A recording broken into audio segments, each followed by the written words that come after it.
and welcome to Cornish Walking Trails. Today we've made it to Bude!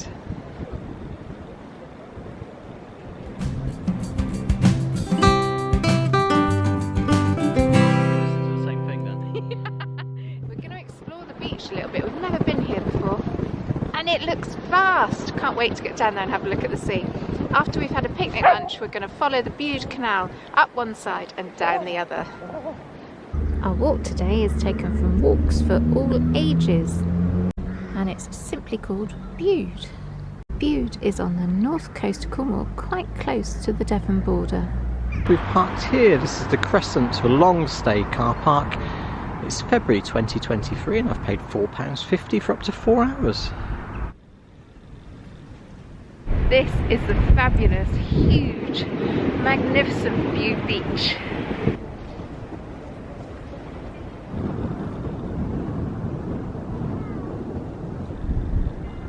There's a 3-mile stretch of firm, golden sand, up to a mile wide at low water and broken in places by protrusions of rocks.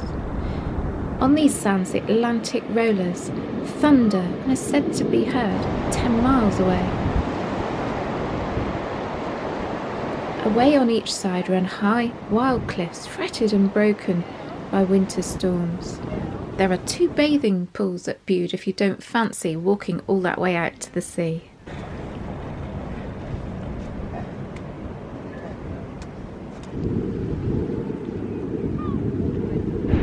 We're at Bude. We finally got here, Andrew. We made it! We did! 360 videos and we still haven't been to Bude. Wow, Something like 361. It's never too late, is it? Isn't it magnificent? The beach is huge, the sea is magnificent, and the sun out today makes it even more beautiful. It is absolutely fabulous. Hey, we're looking for you. Such a huge beach. It is, isn't it? It's so deep. Did you find the half tide marker? No. I did. Oh, okay. I'll show it to you on the way back. Okay. Andrew, the tide marker, the half tide marker, have you spotted it yet? It's just over there, isn't it? You can miss it, can't you? I must admit, easily... I didn't see that. You spotted that.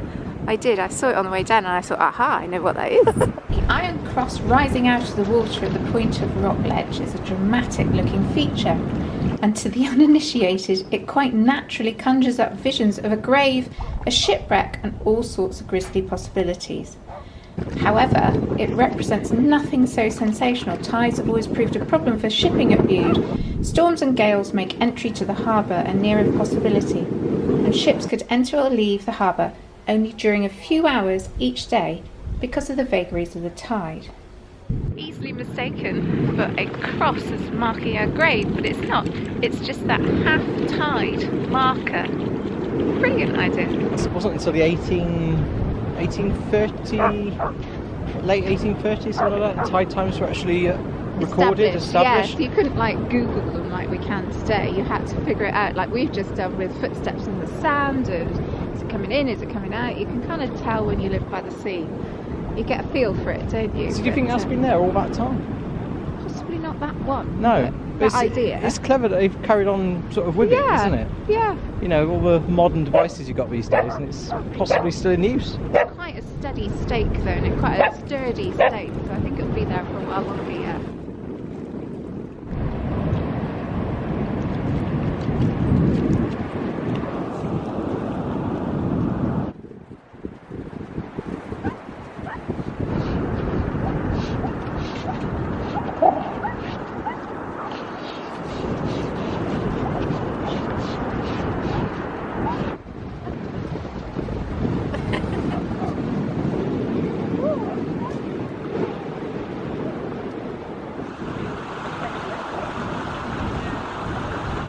River Neat, and then we've got the pathway and the canal. The Bude Canal was opened on the 8th of July 1823. The purpose of the canal was mainly to bring lime-rich sand for agricultural fertiliser to the hilly hinterland and local farms. The Bude Canal system was one of the most unusual in Britain. It's remarkable in using 6 inclined planes which enabled tugboats measuring 20 foot to be hauled to the upper levels. They haven't got a picture of them there, but the idea was that you had a canal for so far and the TUB boats, tugboats, had wheels on the bottom, and then they were hauled up the incline to another passage of water where a horse would then tow them along the water. So there were 6 inclines where the tugboats came out of the water and went on rails. Although in the early years the canal proved quite viable and even successful, it failed to maintain its early buoyancy as a commercial concern, and the coming of the railway finally killed it off.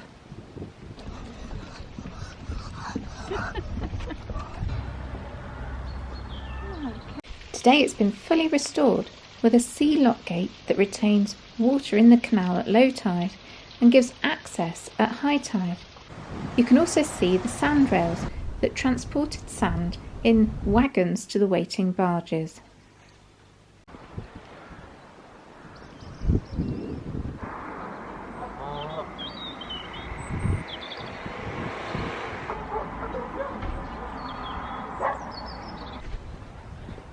This is fascinating. It's a huge castle.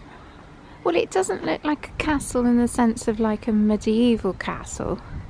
So, do you know the story? I do, there is a plaque on the wall. I think that will probably explain it a bit better. Okay. This is quite cute. It looks like a Georgian take on a castle. Got quite big windows, but the battlements really make it look castle-y. So the story goes... So Goldsworthy Gurney was a doctor. Okay. And he had a fascination for sand. Unusual. And then he studied sand, and he actually realised that the sand here on the beach was particularly good for agricultural use. Which is why they built the canal. Yes, and it's said that the reason he built this house here for himself in 1830 is he wanted to prove you could actually build a house on sand.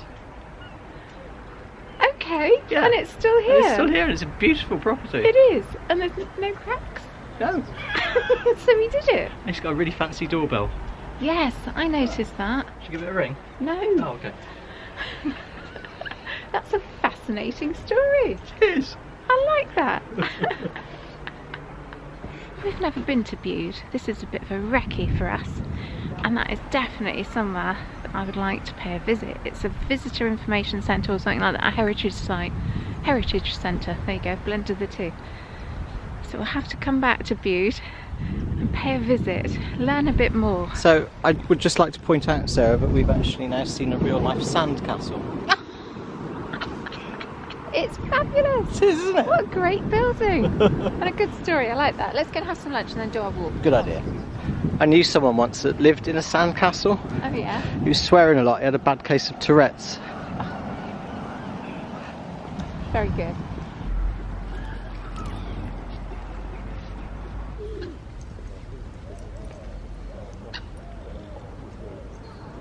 So the instructions really simple. It just basically you follow the towpath, all the way up to Heelbridge. Brilliant. Yeah, little sign there. Oh, we won't have any cycles on here, so that's an advantage because we're walking, aren't we? Great.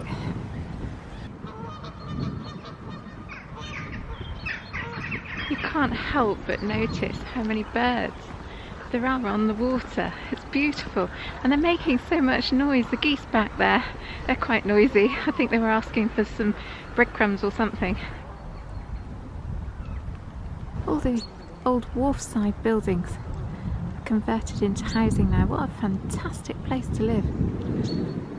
And there you've still got the oldest property in the area.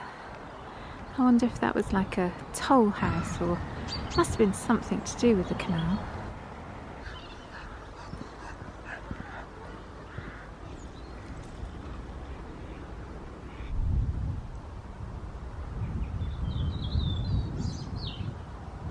Gorgeous, isn't it, that one? Yeah, favourite house. You seen the weather vane on it? Oh no, oh yes, it's a swan. I love what they've done with the conversion on that. It's absolutely beautiful, isn't it? Do you think it's 1 or 2? I think it might be 1. Fabulous. Yeah. I love it.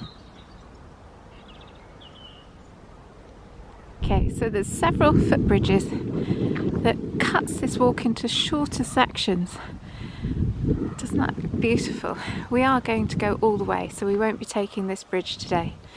But that would be quite a nice walk on a daily basis. Come up the towpath and back through the marshes. What do you think, boys? Yes, I think that'd be quite nice, but I want to go all the way. Heel Bridge, 1.5 miles. So another 1.5 miles, Yeah. and then 1.5 back. So that's 3, isn't it? Well, I think there's a bit of a detour at the halfway point. Okay, so 3 and a bit. And we've already been down to the beach this morning. Yeah. Gosh, this is working out to be quite a long walk. I thought this was meant to be an easy walk from the Easy Walks book that's short and nice and fluffy. We've made it longer. Yeah, we have, haven't we?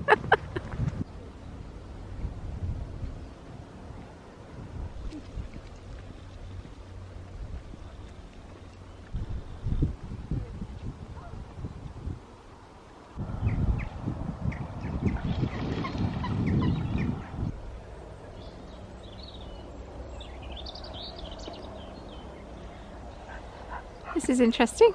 Got a bridge. It's blown my theory out. What's that? Well, I thought that when these big sailboats, I think they were called barges, weren't Yeah. they? But they were under sail years ago, weren't they? I understood that they came up first at a couple of miles of this canal, and it was a towpath, so it was obviously being pulled by horses. Yeah. And then where we're going to, which is called Heel Bridge, they would offload all their cargoes, and it would be moved onto these smaller tubboats. And these were the ones Yeah. that had the wheels on them, which could go up an incline. Yes.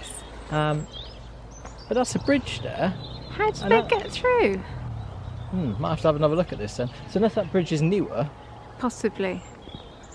if you Could know, be. put it in the comments, let us know. Help us out.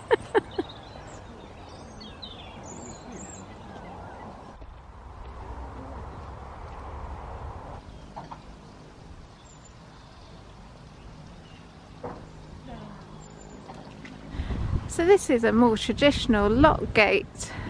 Oh, it's all been restored, Andrew. It looks fantastic. Brilliant. It is.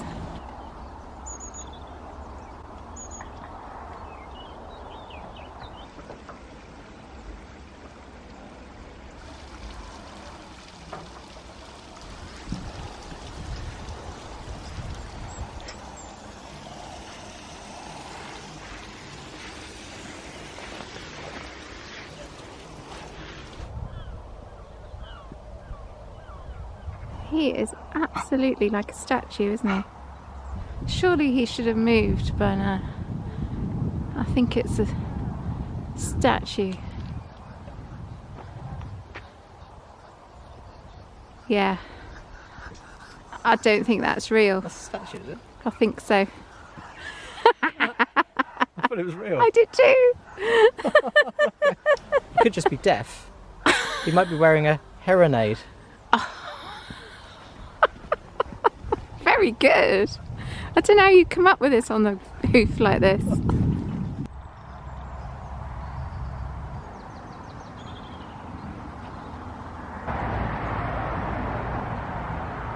Can you hear that?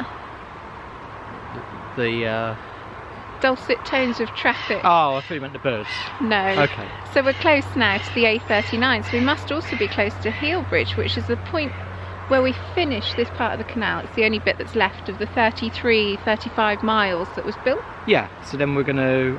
I think we can go up into the little village, actually. Yeah.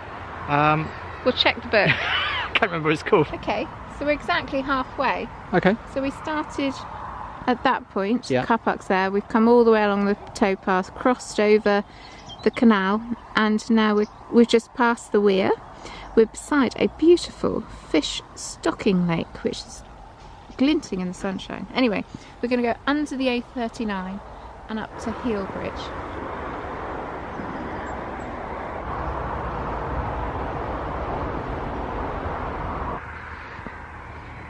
So the busy road is up there, and we're going underneath the bridge.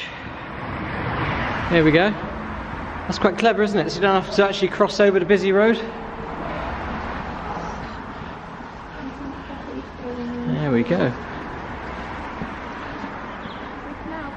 Yeah. We have got an older book with us, and it's called Around Bude and Stratton by Joan Rendell. And in here she does actually explain how the canal system worked. And she tells us the first section of the canal from Bude to Heelbridge, Marham Church, was a barge canal with 50-foot barges operating on it. At Heelbridge, the narrower part of the canal commenced, and all the rest of the waterway was worked by tub boats, only 20 feet long and 5 foot 6 inches wide.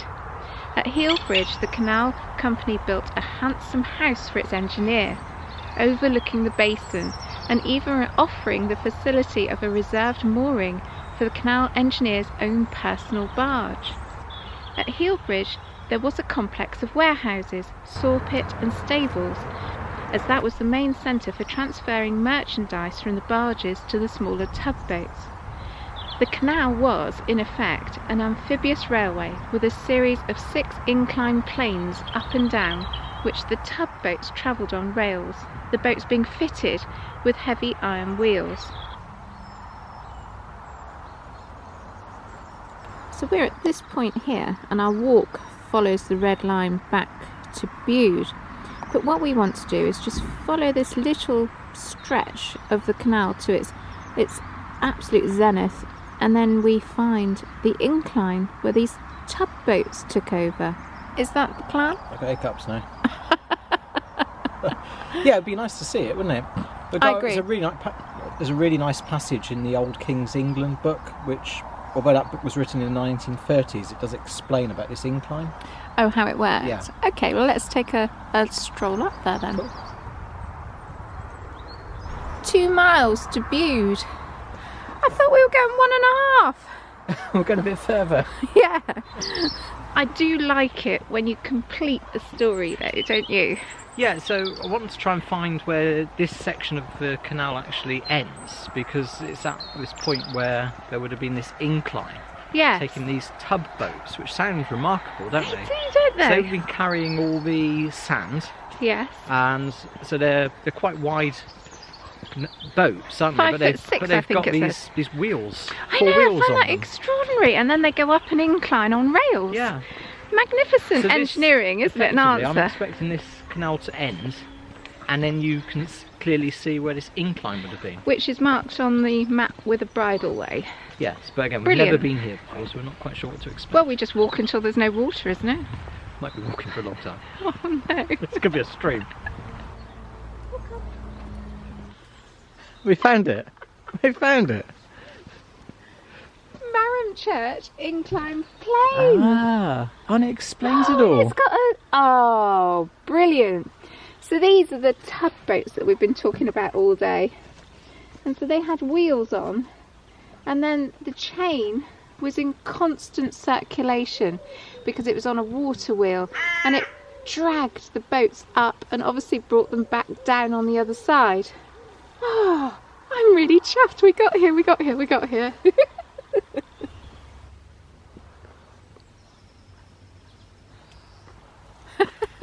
Can you see it? You can see where there would have been like there's a stone sort of structure in the middle. Yes. And that's what would have effectively, when these tugboats were sort of getting into the right position, that would have been guiding them. And we're stood right here now. This is where the incline would have been, up to Marham Church, isn't it? Yes. I'm so glad we found it. I am too. So in this King's England books we've got, it does explain it a bit more. Should I dig that out a minute? Yeah, go on then. So it tells us in the King's England book, long ago, the barges came up the canal from Bude to Launceston, and at Marham Church ascended by incline roadways. Provided with small iron wheels, the barges were raised or lowered by an endless chain, the one here being worked by a water wheel. It's hard to believe now, isn't it? Because not much here. But can you imagine this back in the day, in the 1820s? This site would have been the site of something brand new happening. Yeah, amazing. This would have been the cutting edge of technology at that time, isn't it? It would have been so exciting. It was, you know, even to be able to design this and then make it work, and to take this so far inland as well. It's brilliant, isn't it? Winter, we've got shorter days, we're losing the light, and I think we're going to have to wrap it up here. It's been a fantastic walk. We found the end of the canal, and I'm super chuffed about that. Yeah, I didn't think we were actually going to find that incline. I thought it might be all overgrown. It's nice they've actually tried to preserve it to some degree, isn't it? Yeah, they've acknowledged its importance in history, haven't they? And for people like us that want to try and find it, it's fantastic. So we've never been to Bude before. Bude is fascinating, isn't it? That beach I is don't amazing. feel like we've done Bude. No, I agree. I think we're definitely going to have to come back and do more around. Yeah, I agree. Get an overnight next time though. That's great.